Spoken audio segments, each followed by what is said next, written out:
तो महाकवि विद्यापति और उनकी शिव भक्ति को हम यहाँ पर बताने जा रहे हैं। बात 1352 की है, जहाँ महाकवि विद्यापति भगवान शिव के बहुत बड़े भक्त थे। उन्होंने शिव भक्ति पर अनेक गीतों की रचना की है। पौराणिक कथाओं के अनुसार तो भोलेनाथ विद्यापति की भक्ति और रचनाओं से बेहद और बेहद प्रसन्न थे। आइए कहानी सुनते हैं, सुनाता हूं आपको। एक दिन भगवान शिव की उनके घर, किसके घर? विद्यापति के घर। क्यों? क्योंकि वो शिव भक्त थे, तो उन्होंने कहा चलो इस अपने भक्त के यहाँ कुछ संपर्क करें, संसर्ग में रहें। तो नौकर बनने की इच्छा हुई भगवान शिव को विद्यापति के घर, जिसके बाद वे एक साधारण व्यक्ति के वेश में कवि विद्यापति के घर पहुंचे। वो उनसे कहा कि मुझे कोई नौकरी दे दीजिए। कवि विद्यापति की आर्थिक स्थिति बिल्कुल ही नहीं ठीक थी, और वो स्थिति ठीक न होने के कारण उन्होंने उगना अर्थात भगवान शिव को नौकरी पर रखने से मना कर दिया, क्योंकि भगवान शिव ही अपना नाम बताए थे, उगना। उगना तो उन्होंने मना कर दिया। लेकिन शिव ने उन्हें सिर्फ 2 वक्त के भोजन पर रखने को कहा, तो उनको वो तैयार हो गए। एक दिन विद्यापति राजा के दरबार में जा रहे थे। उगना भी उनके साथ चल दिया। अब तो वो उनका नौकर था और बड़ा मुंह बोला था।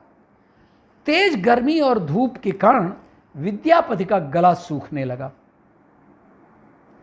आसपास जल का कोई स्रोत नहीं था।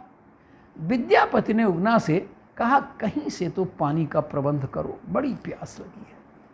भगवान शिव ने थोड़ा दूर जाकर अपनी जटा खोली, वो एक लोटा जल लेकर के आए। सॉरी। विद्यापति ने जब जल पिया तो उन्हें गंगा जल का स्वाद आया। उन्होंने सोचा कि इस वन में यहां जल कहां से आया। विद्यापति को संदेह हो गया कि उगना स्वयं तो नहीं कहीं भगवान शिव है।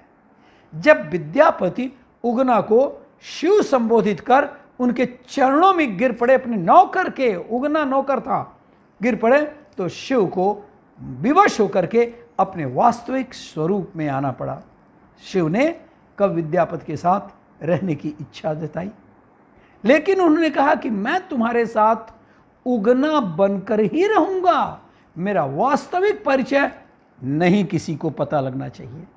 विद्यापति ने स्वीकार कर लिया, क्योंकि भगवान शिव को उनके साथ रहना था और भगवान शिव की शर्त मान लिया। एक दिन उगना द्वारा किसी गलती पर कवि की पत्नी उसे चूल्हे की जलती लकड़ी से लगी पीटने।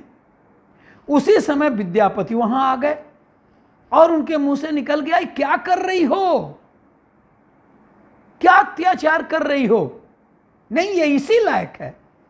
अरे ये साक्षात भगवान शिव हैं, इन्हें तुम लकड़ी से मार रही हो। विद्यापति के मुख से जैसे ही ये बात निकली, शिव अपनी शर्त के अनुसार अंतर्धान हो गए। अपनी भूल का पछतावा करता विद्यापति पागलों की तरह से वनों में शिव को पुकारने लगे। अपने प्रिय भक्त की बड़ी कारुणिक और दयार्द्र दशा देखकर भगवान उनके समक्ष प्रकट हो गए और उन्हें समझाया कि मैं अब देखो तुम्हारे साथ नहीं रह सकता, परंतु उगना के रूप में जो तुम्हारे साथ रहा, उसके प्रतीक चिन्ह के रूप में अब मैं शिवलिंग के रूप में तुम्हारे पास विराजमान रहूंगा। और उसके बाद उस स्थान पर शिवलिंग प्रकट हो गए। उगना महादेव का प्रसिद्ध मंदिर वर्तमान में मधुबनी जिला बिहार के भवानीपुर गांव में स्थित है। मंदिर परिसर उगना महादेव मंदिर के गर्भगृह में जाने के लिए 6 सीढ़ियां उतरनी पड़ती हैं, ठीक वैसे ही जैसे उज्जैन के महाकाल मंदिर में शिवलिंग तक पहुंचने के लिए 6 सीढ़ियां उतरनी पड़ती हैं। उगना महादेव के बारे में कहा जाता है कि वे स्वयंभू शिवलिंग है। यहाँ पर आप जब जाएंगे तो वहाँ पता चलेगा कि ये स्वयंभू शिवलिंग लोग कहते हैं। सच भी बात है। वह उगना जो है वो तो अपने विद्यापति के सामने ही बतला दिया कि मैं अब यहाँ पर शिवलिंग के रूप में स्थापित हो जाऊंगा। यहाँ शिवलिंग आधार तल से 5 फुट नीचे है। माघ कृष्ण पक्ष में आने वाला नरक निवारण चतुर्दशी मंदिर का प्रमुख ये त्योहार है। वर्तमान उगना महादेव मंदिर 1932 में निर्मित बताया जाता है और बताया यह जाता है कि 1934 में भूकंप में मंदिर का बाल बांका नहीं हुआ। ये आस्था की पराकाष्ठा और सत्य भी है। अब मंदिर का परिसर काफी भव्य बन गया है। मुख्य मंदिर के अलावा परिसर में यज्ञशाला और संस्कारशाला बनाई गई है। मंदिर के सामने बड़ा ही सुंदर तालाब है, सरोवर है और पास में ही एक कुआं है। इस कुएं के बारे में कहा जाता है कि शिव जी ने यहीं से पानी निकाला था। काफी श्रद्धालु लोग इसका पानी पीने के लिए यहाँ जाते हैं और ये मान्यता है कि इससे हम अब स्वस्थ हो जाएंगे। बीमार लोग, अपाहिज लोग वहाँ जाते हैं।